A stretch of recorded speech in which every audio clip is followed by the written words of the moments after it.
एक बस रास्ते से गुजर रही थी। बस के पैसेंजर्स नींद में थे। ड्राइवर जैसे तैसे नींद रोकते हुए बस चला रहा था, लेकिन बस की स्पीड फास्ट थी। तभी बस ड्राइवर ने देखा कि एक कार दूर रास्ते के किनारे बाईं तरफ खड़ी है और बचे हुए रास्ते से बस तेजी से नहीं गुजर सकती थी। ड्राइवर को गुस्सा आया क्योंकि उसे बस की स्पीड कम करनी पड़ी और अगले स्टॉप पर पहुंचने के लिए बस को देरी होने लगी थी। बस उस कार के पास से गुजर रही थी। ड्राइवर को लग रहा था कि वो चिल्लाकर कार ड्राइवर को गाली दे, क्योंकि उसने कार किनारे से थोड़ी दूर रास्ते पर लगाई थी। लेकिन फिर भी जोर से हॉर्न मारकर मन ही मन गाली देते हुए ड्राइवर बस आगे ले आया। ड्राइवर तेजी से बस चलाने लगा। कुछ आधे घंटे बाद बस जंगल के रास्ते तक पहुंची। तभी ड्राइवर ने देखा कि एक आदमी रास्ते के बीचों बीच से भाग रहा है। उसकी पीठ पर एक बैग थी।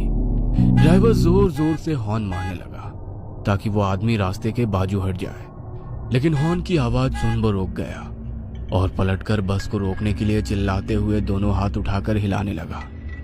ड्राइवर को लगा कि वो आदमी मुसीबत में होगा, इसीलिए उसने बस रोक दी। बस रोकते ही कंडक्टर ने बस का दरवाजा खोल दिया। वो आदमी हाँफते हुए बस में चढ़ गया और चिल्लाते हुए बोला, जल्दी बस भगाओ, भगाओ वरना वो आ जाएगी। बस रुकने के कारण और उस आदमी के चिल्लाने के कारण पैसेंजर्स नींद से जाग गए। ड्राइवर उस आदमी की तरफ मुड़कर देख रहा था। तभी वो आदमी फिर से चिल्लाया, अरे भगाओ वरना वो सब लोगों को मार डालेगी। ये सुन ड्राइवर के साथ साथ बस के सभी लोग घबरा गए और बस ड्राइवर ने वहां से बस भगाई। क्या हुआ भाई साहब, आप इतने डरे हुए क्यों हो और आप किसके बारे में बात कर रहे हैं? कौन आएगी?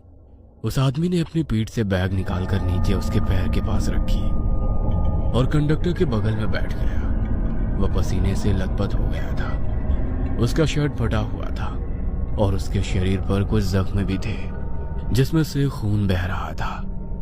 पैसेंजर्स उसे घूर रहे थे। कुछ लोग घबरा भी गए थे कि यह आदमी आखिर है कौन। आप कौन हो भाई, और ऐसे क्यों भाग रहे हो और किससे भाग रहे हो? वैसे उस आदमी ने बताना शुरू कर दिया, मैं सत्या हूँ। मैं पीछे वाले कलहरी गांव के रेलवे स्टेशन पर चौकीदार का काम करता हूँ। मेरा कुछ 5-6 दिन पहले कलहरी रेलवे स्टेशन पर ड्यूटी लगा था। वैसे गांव छोटा होने के कारण स्टेशन भी छोटा था। वहां केवल एक ही प्लेटफॉर्म था। वहां के लोग रेलवे का कुछ बहुत कम ही इस्तेमाल करते थे, क्योंकि एक ट्रेन रात में 2 बजे आती है जो सीधे सोलापुर से होकर कन्याकुमारी की तरफ जाती है, और फिर वही ट्रेन दूसरे दिन सुबह 4 बजे वापस मुंबई की तरफ जाती है। दिन में बस 10-12 और कभी कभी तो